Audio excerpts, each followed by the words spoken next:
Hi, I'm DJ with Kite Paddle Surf here in Bellingham, Washington, and I'm just going to kind of go through how you would get into water sports if you aren't into wind sports or surfing or other water sports. I think with what we have here at Kite Paddle Surf, I think the best way to start is with paddleboarding. Even on your first day, you can go out here in the bay, either through lessons or through rentals. But the fantastic thing about paddleboarding is the ease of use and just how fun it is. It just gets you out on the water and you start to get to enjoy kind of the calmness that being on the water and being out in nature really helps with. You know, from young to old, we really get people just on the water starting with this. It's a very simple sport. The nice thing is you can just start on your knees and it's pretty much just like canoeing, you know, so I can shorten up my paddle or just shorten up my grip, get out on the water and enjoy it with my friends who may be standing or maybe doing it on a more difficult type of board.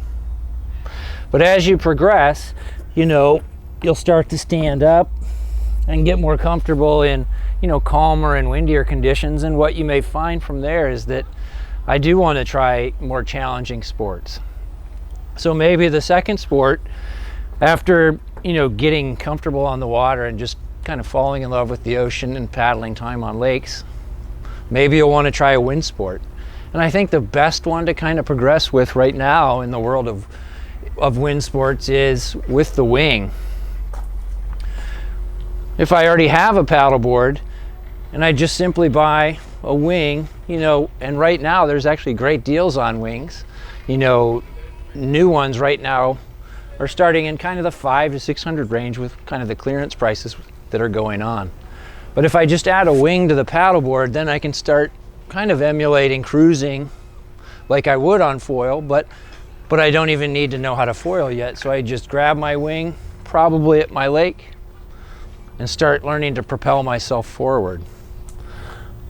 They're pretty simple. If I can stand on a paddleboard with this, all I'm going to need to do is, we'll show you in another video, but basically stand up with the wing, grab it in a powered position and put it downwind of myself and I'll start cruising. From there you could choose to move into the foil system if your water and wind is good for the sport. This is the hard jump. The part of foiling is a pretty detailed and difficult skill. That's a huge appeal for a lot of people, is that it's a challenge from the beginning, and then once you can foil, you'll always find more challenges riding the foil. Another great option, especially if you're interested in wind sports, is your progression into kiteboarding. So we've started getting comfortable on the water with our paddleboard. The next step, if you want to progress into kiteboarding, would be to start with just a small, what we call a trainer kite.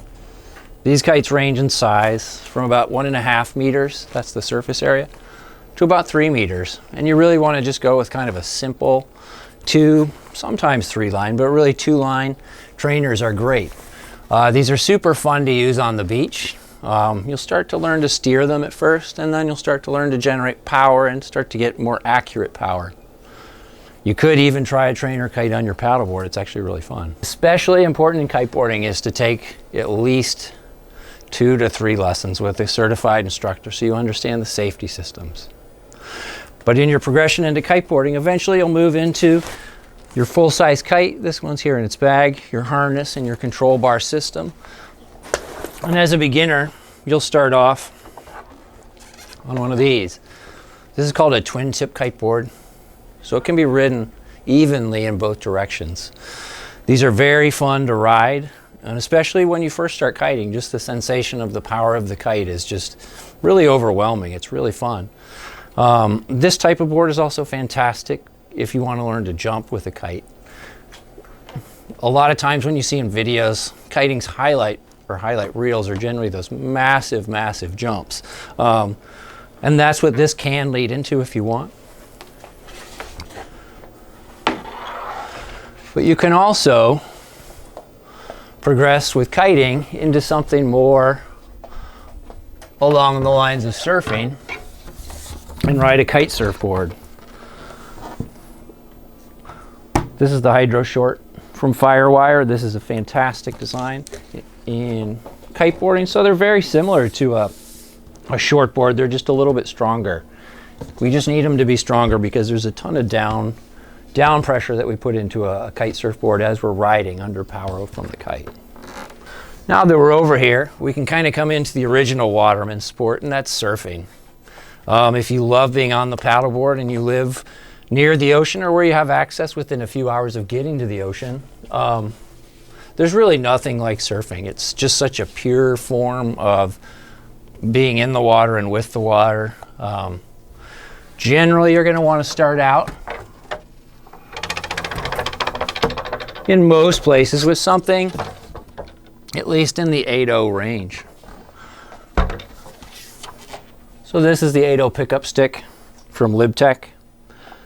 This is a fantastic design for, you know, upper level intermediates to people who can really ride longboards fairly well. And then as you progress in surfing, you can choose to get into shorter boards. Some people continue with longboards and kind of move into the nose riding.